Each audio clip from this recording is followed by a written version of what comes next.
Greetings, North and Central America. This is 21st Century Radio's Hieronymus and Company, where knowledge comes first, reminding you that we're not just the people from any city or state in the Union, and we're not just the folks from the east or west coasts of America.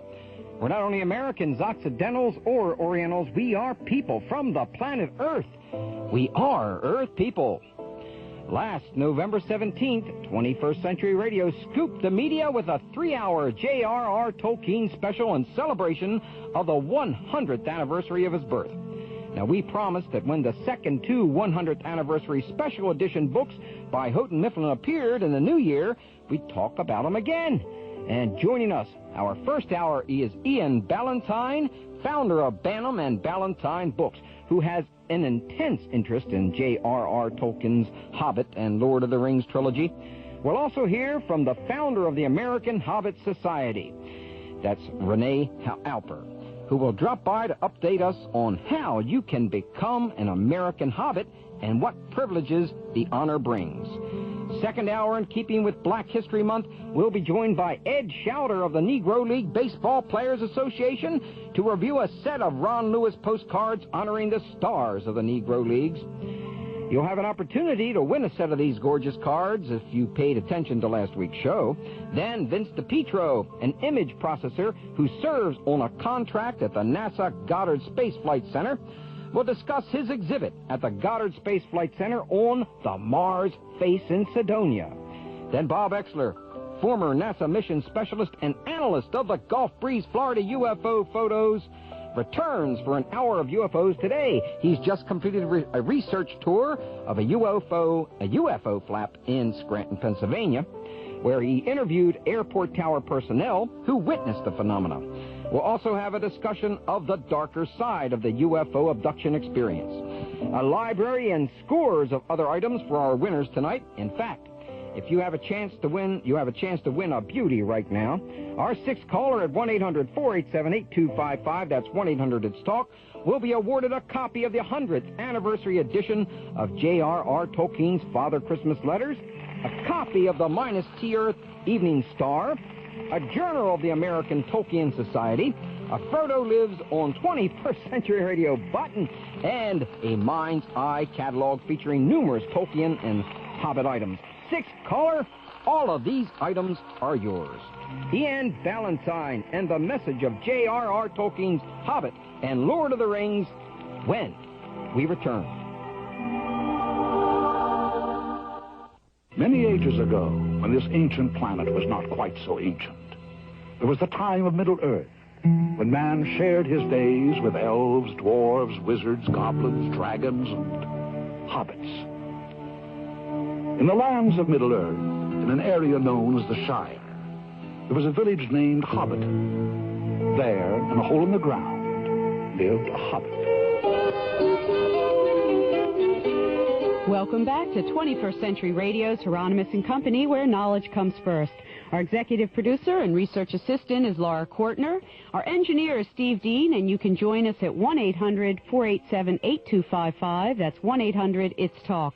Well, it's time to wish a happy 100th anniversary to J.R.R. Tolkien once again. Last November 17th, 1991, we devoted 3 hours to exploring Tolkien's work with authors, publishers, artists, and numerous other guests who have contributed to Tolkiana, whose works have sold over 15 million copies in 26 languages. Hey, that's a number of languages, friends. J.R.R. Tolkien, 1892 to 1973, was a professor of Anglo-Saxon at Pembroke College, Oxford, from 1925 to 1945, and then, until his retirement in 1959, Merton Professor of English Language and Literature. His chief interest was in the literary and linguistic tradition of the English West Midlands, especially in Beowulf, Sir Gawain and the Green Knight, but he is better known to the reading public as the author of Farmer Giles of Ham, The Hobbit, The Adventures of Tom Bombadil, and 3 volumes of The Lord of the Rings. Helping Helping celebrate this genius's 100th birthday tonight, the actual date was January 3rd, is our guest Ian Ballantine, founder of Ballantine Books. Ian and his wife Betty brought Penguin Books to America in June 1939. In 1945, he founded Bantam Books, and in 1952, Ballantine Books was begun. Ian Ballantine spearheaded the release of many new subject areas in mass market publishing in the areas of child care, politics, science fiction, and adult fantasy. Some of his landmark titles were The Un-Americans, The Population's Bank, Diet for a Small Planet, and the works of J.R.R. Tolkien. In late 1974, the Ballantines began a series of magnificent full-color art books under the Peacock Press for Bantam Books. Betty and Ian are now co-proprietors of Rufus Publications and serve as consultants and editors to other publishing houses and produce their own brainchilds such as Castles, The High Kings, and other visual feasts. Welcome to 21st Century Radio's Hieronymus and Company, where knowledge comes first, Ian. Go right ahead. Are you there? Here, I'm here. Good. Okay. Ian, when did you experience Tolkien's Hobbit and trilogy for the first time, and tell us your reaction to it? Well, we had done a book, and the book had a very high praise for the Lord of the Rings. And so we went and looked to see what the book was like that was so highly praised. And we thought it was very good. And it was a book being published in hard covers by Houghton Mifflin in Boston. Mm-hmm. And we set out to get reprint rights, which is what mass market paper-bound publishers do. Mm-hmm. Just as we were in this process, a pirated edition of the book appeared, an edition which did not pay royalty to the author. Mm-hmm. And we therefore set out to right that wrong. We did an edition that did pay royalties, and we asked the public to pay more for our books so that the author can have his proper royalty. Not a bad idea. It worked. The reason that the pirating was possible was due to legal imperfections in the law, and many people feel that if you can get away with it, it's all right to do it. But the public didn't feel that way. They thought the author should be given recognition whether or not there was a technical perfection of copyright or not. Mm-hmm. Well, I hope that would be the same experience today, Ian, but I'm not so sure anymore. Oh, I think it would prevail. The same thing happened again with some of the Edgar Rice Burroughs books. Oh, yeah. And that worked out the same way. But people who read books read them because they're interested in that kind of a book. Right, they don't... And so you're on a fairly winning side if you say that somebody like Tolkien's being mistreated. Mm-hmm. People stand up for him. What do you think is the underlying storyline of The Hobbit, Ian? Oh, well, it's celebration of courage and imagination. I think superficially, of course, the characters are presented as being very British and very conservative and wishing that dramatic things wouldn't happen. Mm-hmm. But the truth is that Frodo prevails by the use of his imagination. Mm-hmm. What about the Lord of the Rings? How is that a bit different, or is it? Not really. No, it's the same story. It's told a different way. And I've always regarded the Lord of the Rings, the more complex work, as a stimulant for the imagination. There are those who've said that it was escape reading because it had fairies and orcs and dragons and all. But I said no, and quite the contrary, that the young perceive that things are getting complicated at a fearful rate, and that the thing they need to do more than anything is to practice using their imagination so that they can think of some ideas which are not just like the dumb ideas that many people are following. Or the things that they read about in the local newspapers. When did Ballantine Books publish The Hobbit and The Lord of the Rings? Yes. When was that? Oh, dear, you have to look at the book for me. It's those dates. I didn't bone up on those dates. It's in the 60s. In the 60s, early 60s? Yes. Okay. Did you work with any of the Tolkien family? Oh, with J.R.R. You worked directly with J.R.R.? Oh, very much so. I had a marvelous meeting with him in Oxford. I had made a lunch date with him, and he had the habit of saying that his wife was very ill. And this was so, if he didn't like you, he could break off from the lunch and leave. What was he like? He loved the fact that we were defending him using unusual methods. We had other things to help us. We had a map of Middle-earth, and we'd done a travel poster using the front cover of the first volume of The Lord of the Rings. Oh, yeah. And all it said on it was, "Come to Middle-earth," and it left... You had to figure out what that meant. And I had brought a 8.5 by 11 color reproductions of the posters, and I had the posters in the cloakroom, and asked him if he'd like to see the whole poster, and he said, "Oh, yes." And so I went and got them and unraveled them in the middle of the restaurant. And, of course, by this time, nobody else at the restaurant was getting to have any conversation of their own. They were all watching this. Well, I can quite imagine. We're going to have to pause here just a second, and then we'll be right back.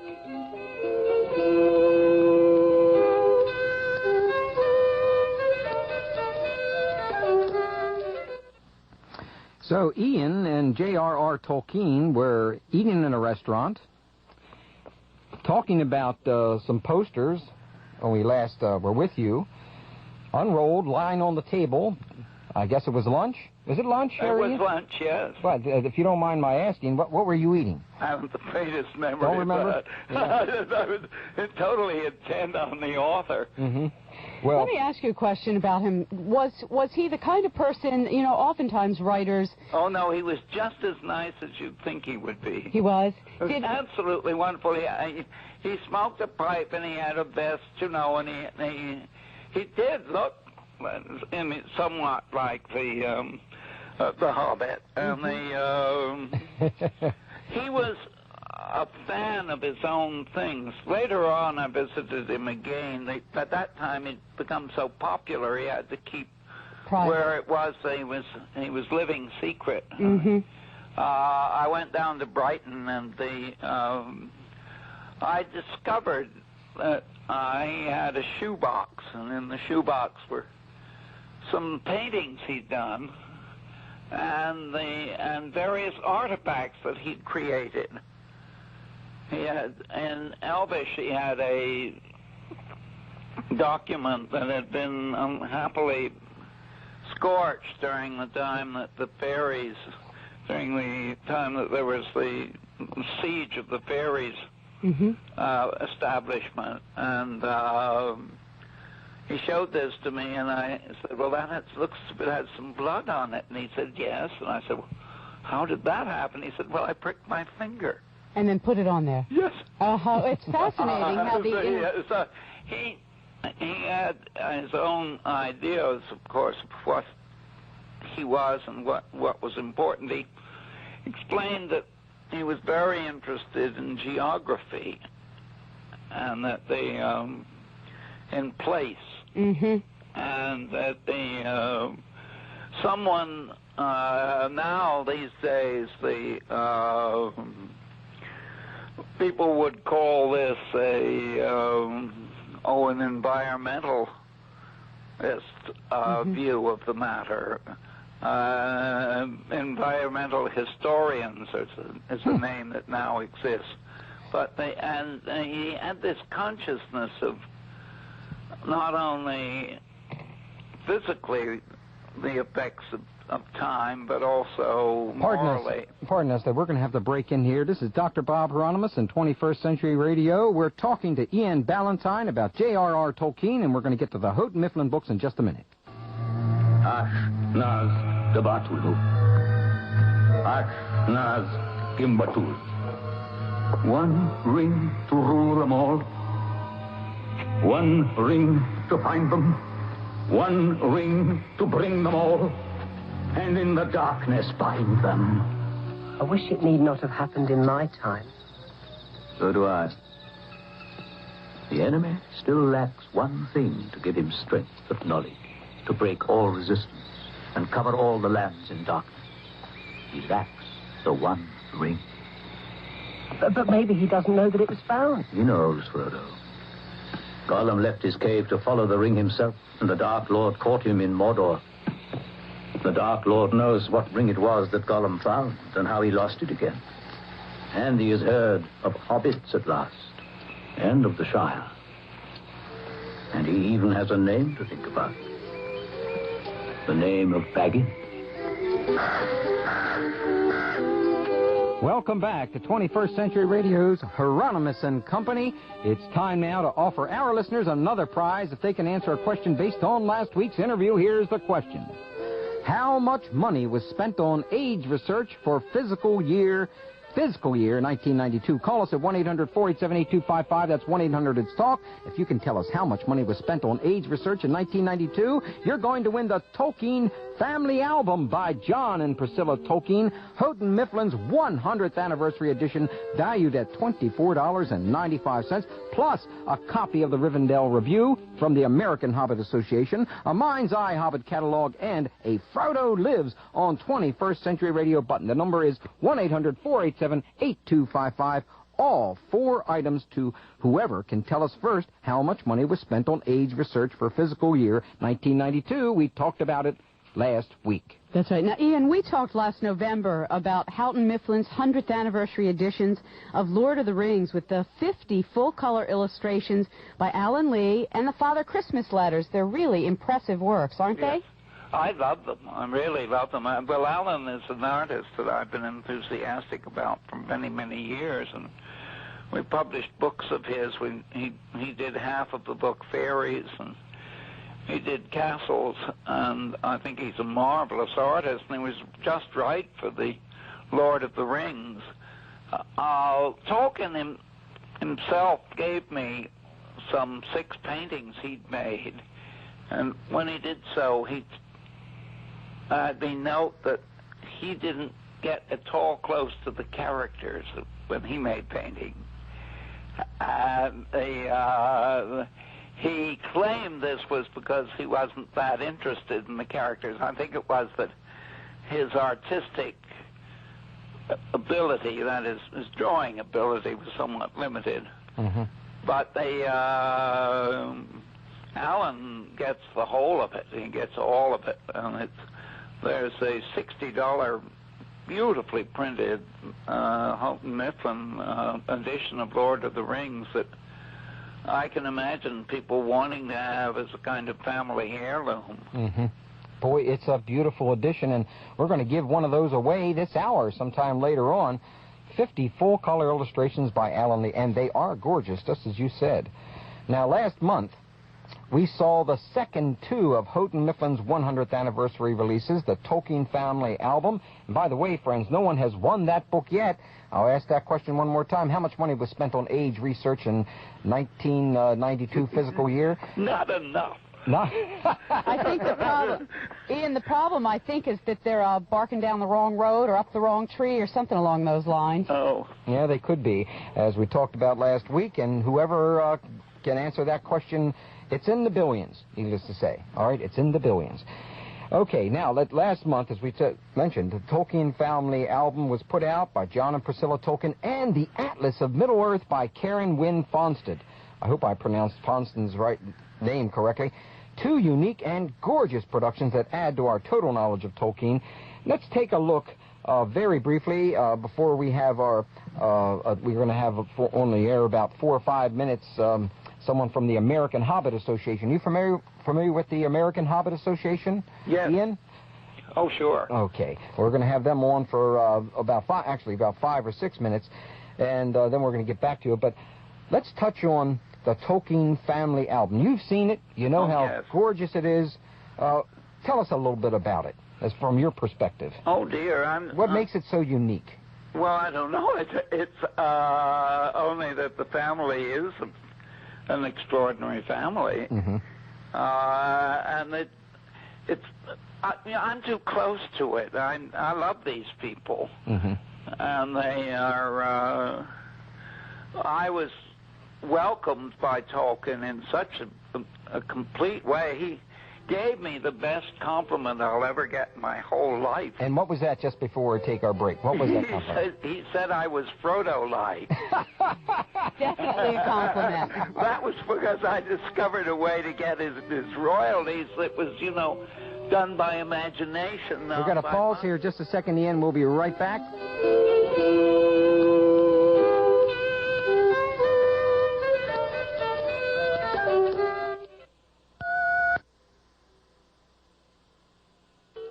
Artist of any kind, there's nothing like an artist or writer of any kind getting their royalties. I don't know how else they're going to eat, right? Well, he was very important to him. He had 5 children. Mm-hmm. And he was quite concerned about them, and and it was outrageous. I mean, he didn't write the books in order to make a fortune, and when the public took to them the way they did, it was totally his right to have the revenues from them. Well, no doubt about it. Well, we have on the line right now, friends, a co-founder of the American Hobbit Association, Renee Alper. And last November, we mentioned that the American Hobbit Association and its co-founder were in business. And if you're a Hobbit in search of like-minded friends, like Ian Ballantine, say, for instance, we suggest you become a member and subscribe to the Rivendell Review at 730-F Northland Road, Forest Park, Ohio, 45240. Welcome to 21st Century Radio's Hieronymus and Company, where knowledge comes first, Renee. Good evening, Renee. It's Zoe here, too. When was the American Hobbit Association founded? Well, it was founded in the spring of 1977. We started having meetings and newsletters in the Chicago area, and it became national about a year later. And who founded it? It was myself and 2 other young boys. Excuse me, Renee, before you go on, we're having a little trouble hearing you. Are you on a speakerphone? No, I'm not. Okay, try to speak a little louder into your receiver if you can. Okay. That's a little better. Myself and Michael Dorfman and Greg Everett. Uh-huh. And why did you put it together? We all were very interested in the Lord of the Rings, and we were looking for people to share our excitement about the books, to have parties with, to discuss the books with, wear costumes, play games. It was a lot of fun. Oh, it sounds like a lot of fun. The Rivendell Review. Now, we haven't seen the latest copy. What might one find in the Rivendell Review, Renee? Well, we have short stories about the characters from Tolkien's books. We have poetry. We have artwork, games and puzzles. We have a joke where the punchline is written in Tolkien's letters to Kirith, and just whatever our members submit. Oh, that sounds great. You know, culturally, our culture, as you know, I think we all know, it's pretty materialistic. What do you think the value of J.R.R. Tolkien's works are because of this sort of lack of meaning, I guess, in our culture? Well, I've always found that one of the important things about the books for me is that you can identify good and evil. Sure, there's a couple of characters that kind of border, but you pretty much know who you want to succeed and who you want to see fail. And that's very refreshing in a world where you really can't tell who's who. You vote for one person and you find out he's not any good. That's very frustrating. I think there's a lot of relief in going to a world where things are more clear-cut. Mm-hmm. That's for sure. How does one become a member of the American Hobbit Association? Well, you send a $6 check or money order to the address that you gave, and then you're put on a member list. Just $6, huh? That's all for a year. Unbelievable. Friends, to subscribe to the Rivendell Review, and of course we suggest that you do, write to 730 F Northland Road, Forest Park, Ohio, 45240. I'll read it one more time. The American Hobbit Association, 730-F, Northland Road, Forest Park, Ohio, 45240. You should join them. Just $6 a year. That's fantastic. Well, we want to thank you very much, Renee, for stopping by 21st Century Radio. Thank you very much. You're welcome. All right, what we need to do here, friends, is to pause to let some of our stations return to the networks.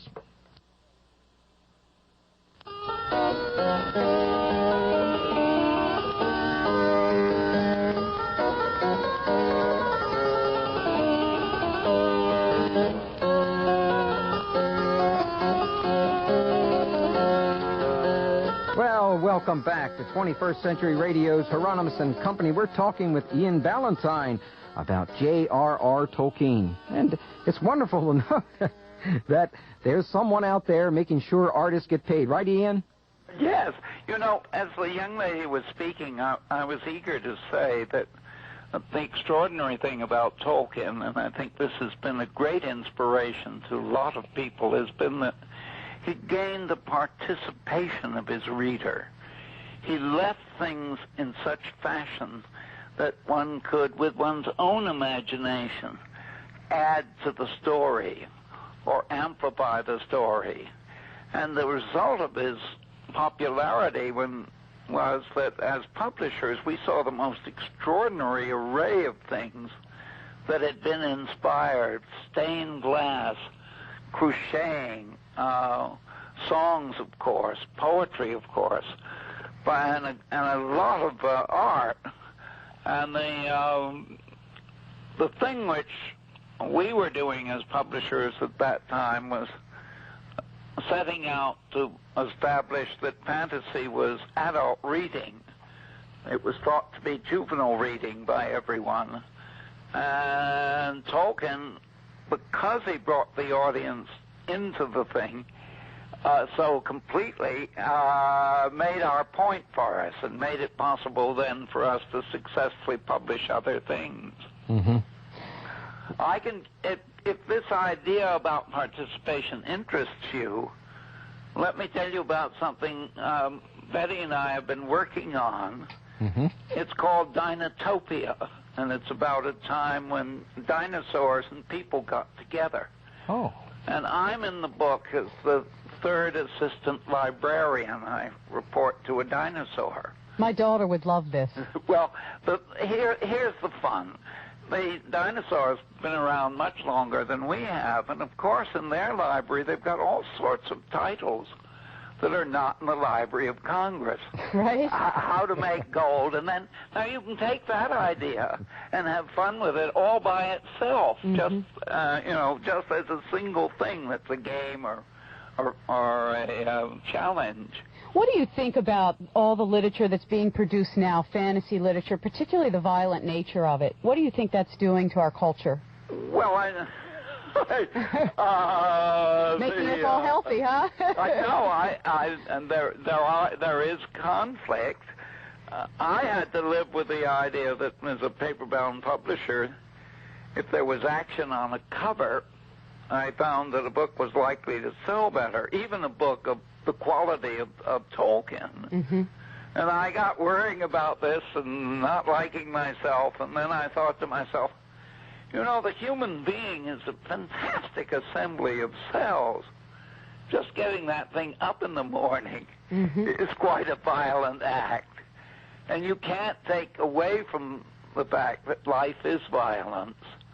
The thing is that you want to direct it in directions which help, not hurt. Right. Mm-hmm. Right.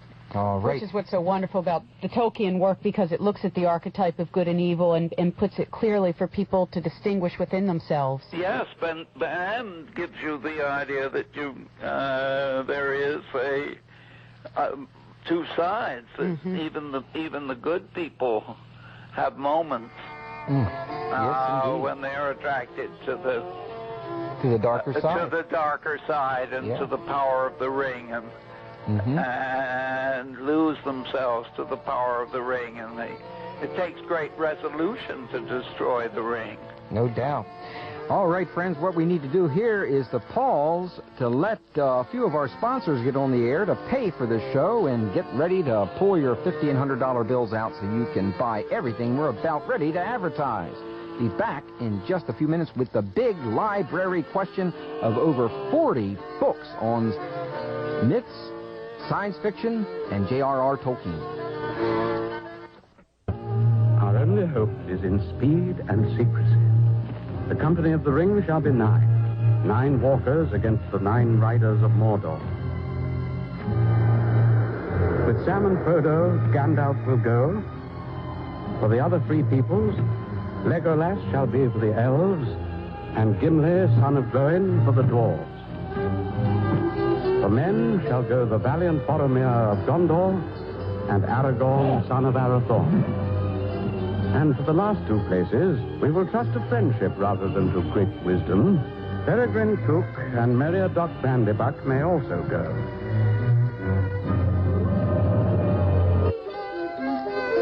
Welcome back to 21st Century Radio's Hieronymus and Company. Our guest this hour is Ian Ballantine, and we are discussing the Tolkien trilogy. Yes, indeed, and we have another question. Yes, indeed, we have a question. Congratulations, by the way, to Donna, KQYX, Joplin, Missouri, who told us it was $2.9 billion that was earmarked for AIDS research for fiscal year Fiscal? Right. 1992. And here is the big question right now. By the way, she won the Tolkien Family Album and several other items from Houghton Mifflin. Here's the question. Yep. What do most mainstream researchers believe causes AIDS? What do most mainstream researchers believe causes AIDS? If you have the correct answer, this is what you're going to win. The Atlas of Middle-earth, revised edition by Karen Wynne Fonstad, the 100th anniversary of J.R.R. Tolkien edition by Houghton Mifflin, plus a copy of the Rivendell Review from the American Hobbit Association, a Mind's Eye Hobbit catalog, and a Frodo Lives on 21st Century Radio button, plus a 40-item science fiction library, including items on mythology such as The Path of the Everyday Hero by Dr. Michael Ray, J.P. Tarcher, 2 volumes of Ray Bradbury, The Martian Chronicles and the Dandelion Wine by Bantam, the Buck Rogers Martian Wars trilogy by T.S.R., also their audio cassettes, video cassettes, etc. All you have to do is tell us, what do most mainstream researchers believe causes AIDS? We talked about it again last week. The number is 1-800-487-8255. That's 1-800-ITS-TALK. And by the way, friends, those who want to join the American Hobbit Association, don't make your checks out to American Hobbit Association. Make them out to Renee Alper, A-L-P-E-R, R-E-N-E-E-A-L-P-E-R. Okay. And it's for $6. That's right, $6. Now, Ian, let's talk a little bit about the Atlas of Middle-earth by Karen Wynne Fonstad. Yes. What was Middle-earth? Well, it's the land that Tolkien wrote about and that he envisioned, and for which he made maps of his own. And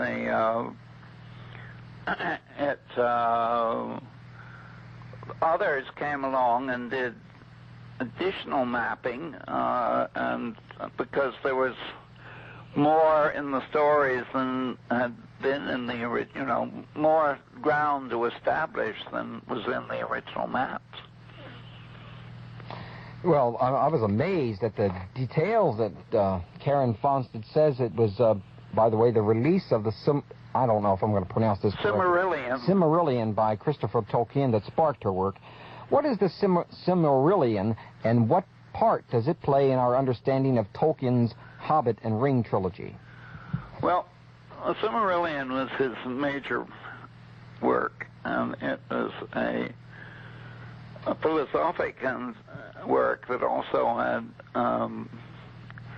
he had great interests in language, and he expressed some of that interest in that book. It was, if you like, the base book from which the Hobbit thinking and the Lord of the Rings came. And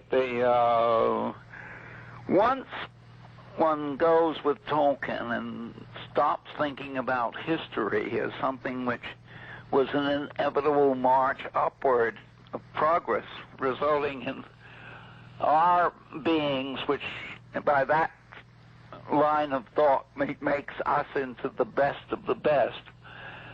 When one realizes that history went up and down, that civilizations rose and fell, and that there are, the possibility exists, there were whole civilizations which we know practically about which we know practically nothing.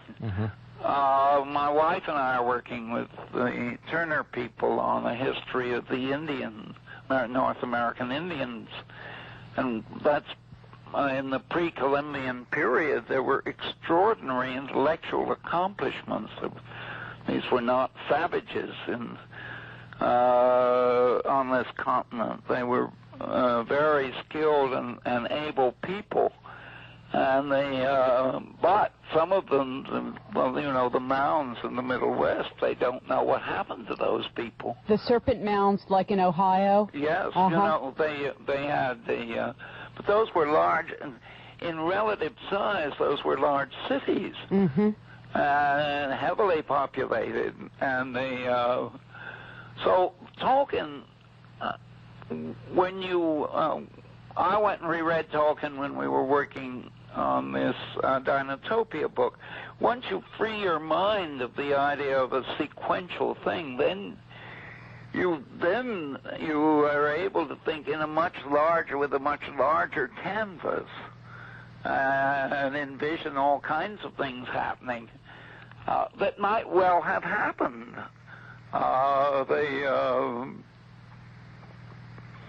I rode up from Atlanta this morning with a anthropologist from the New Museum of Natural History, and he's got fascinating ideas about things which we are just now coming to realize about what happened way back there. You know, one of the things that's really amazing about all of that is Bob has certainly spent a lot of time. We've interviewed other members in the anthropological community who have talked about the contribution of the American Indians to democracy. Yes. But I found it interesting that the Cherokee and some other American Indian tribes actually traced their lineage to distant star systems, like the Dogon tribe in Africa to Pleiades and others to Sirius. Does that come up at all? Well, you think, in the Tolkien very much so. There's a major question. The popular idea has been that human beings came across the Bering Straits and came down, and they were hunters and they were pursuing the mammoths and the like. And now they've discovered material that can be dated, that dates so much earlier, that then there's a question that the people that come from that early, did they come through the Bering Straits? It doesn't quite fit into the story as it has been understood. And the Indians are amazing. They account for 60% of the food that Europeans have, that was all invented over here and got sent over there. And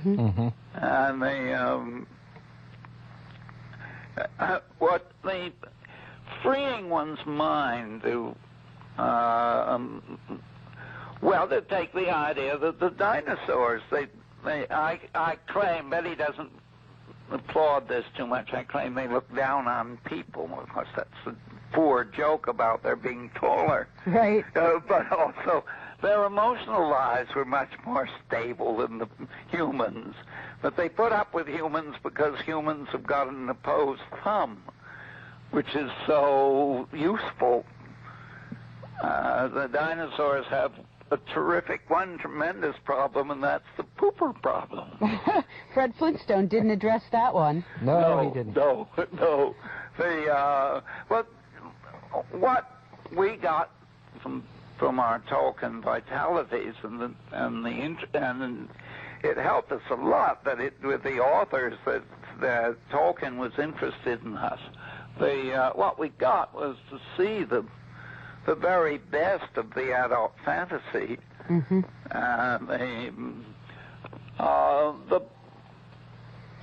Peter Beagle, the author. Let's get back to Peter Beagle after we take a break here, because we're going to need to take a break, friends. We've had a lot of callers. No one has won that library yet.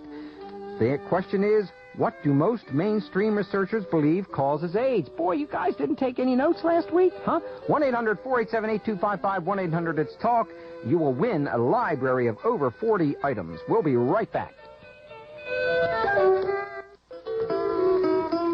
All right, we are back, friends. And I'm sorry to have broken in there, Ian, when you were talking. Could you finish your thought in that area? Oh, well, no, the book I mentioned earlier that introduced us to Tolkien was by Peter Beagle. He wrote The Last Unicorn. And it became something that became a section in the bookstore. His work and the work of others, we went back and found the classics, of course, and the Gormenghast, and added that to the group. But I think we added something. Not only did we have Tolkien, but we had a whole array and variety of imaginative writers. And this, in my view, was Tolkien's great contribution. And I've been now publishing for a little over 50 years, and one starts thinking in one's time, who were the people who made the real mark? Who were the consequential people, the people that did things which had a result and affected the way things progressed after that? And of course, in any list, I would put Tolkien among the top group. Would that be in part that he's preserved myths and legends during a time when sort of science and technology have taken over? Yes, well, you can say it that way, but I have to tell you, the scientists are not far behind.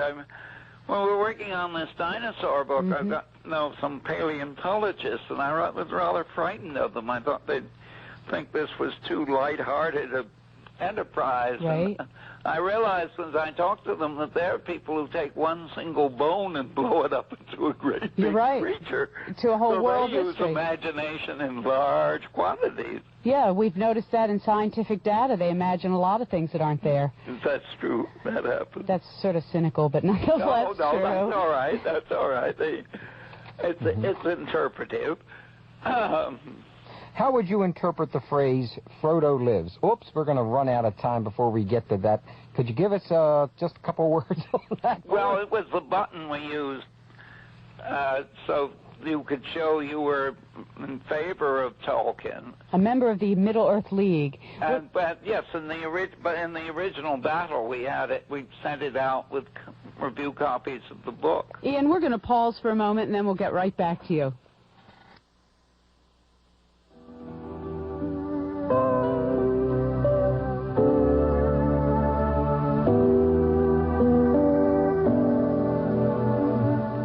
Well, Ian, we want to thank you for stopping by 21st Century Radio's Hieronymus & Company, where knowledge comes first, and giving us your insights into a truly great human being, J.R.R. Tolkien, who has inspired tens of millions of individuals.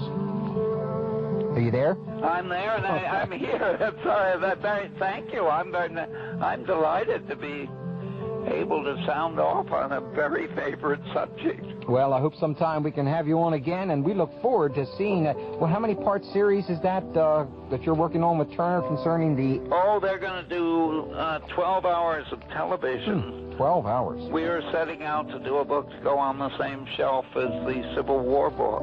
Oh, terrific. With 5 authors, the whole thing. But I'll tell you what I would like to do, and that is send you Dinotopia. Oh, would we like to great. get that? If our executive producer will give you our address as we get off the the air, and we'd like to send you a couple of things as well. Well, thank you. Can we do that? Sure. All right. Thank you, Ian. And please hold on so our executive producer can talk to you. All right, friends, on February the 23rd, you're going to be treated to a most unusual hour concerning the censorship of Gary Trudeau, whose cartoon characters revealed a story that the Bush administration has kept as quiet as possible. The Vice President Quayle's marijuana supplier came forward in 1988 to confirm that Vice President Quayle smoked the weed in younger days. And since the 1988 presidential election was coming up, Brett Kimberlin was literally shut up where no one could talk to him. His period of incarceration has been extended and continues to be added to. Now, in our opinion, there's nothing wrong with Vice President Quayle's having smoked marijuana. What's wrong is what is illegal is that Brett Kimberlin has been put away indefinitely so that he can't talk about his experience. This is not unlike fascism, wherein the laws are made by those in charge. Brett Kimberlin will speak to us from his jail cell to tell you his side of the story. Gary Trudeau's policy is to refuse to be interviewed on this, or we talk with him. And we'll return to the Negro Leagues with Buck O'Neill, former star of the Negro Leagues, who now serves as president of these leagues' baseball museum. Baseball historian Phil Dixon will also join us, and following them, Hall of Famer and Negro Leaguer Ernie Banks joins us to compare Negro Leagues and white Major League Baseball. On March the 1st, So Hieronymus will interview Carl Grossman to discuss the nuclear industry and how the planet has suffered immeasurably from its use and abuse.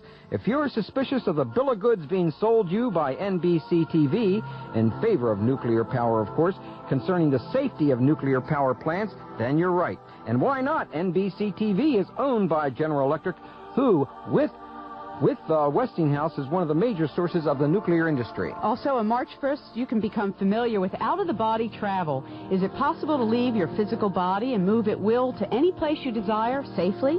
Well, the master of out-of-body travel himself, Robert A. Monroe, will return to 21st Century Radio to discuss his research in out-of-body travel. We'll review his text, Far Journeys, and then following Bob Monroe will be another out-of-this-world experience with Bob Exler and UFOs Today. Nothing like a ride in a UFO to set things straight, right, folks? Yes, or set things a little bit crooked, and too, you've Frank. heard us frequently suggest you look through our microphone window or into your speaker for a glance at some of the photos or documents we talk about. And now you can simply pop a video into your VCR. Longtime listeners are aware that 21st Century Radio also has a television outlet. We co-produce a weekly segment called 21st Century TV News for Baltimore's Fox 45 News at 10.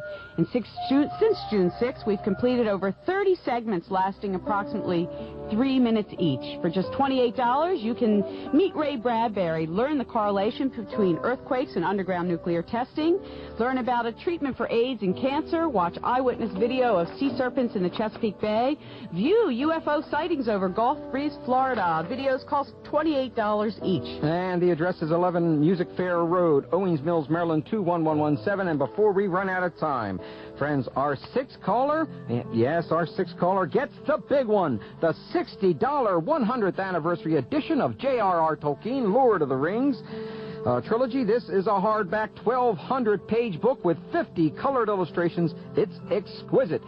Sixth caller, it's all yours at 1-800-487-8255. And the winner of the library is Barbara, KHJ, Lancaster, California. We'll see you next hour with some very important stuff.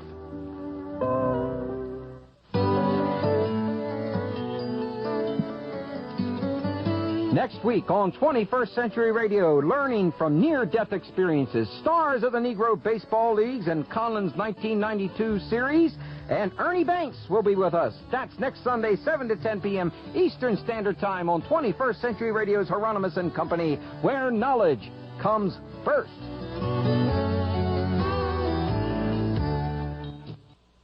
Satchel Paige is mellow, so is Campanella. New come at Dobie too. This is Hall of Famer Monty Irvin, reminding you to stay tuned to 21st Century Radio's Hieronymus and Company for updates on Negro League baseball stars. Yeah, and that ain't all. He's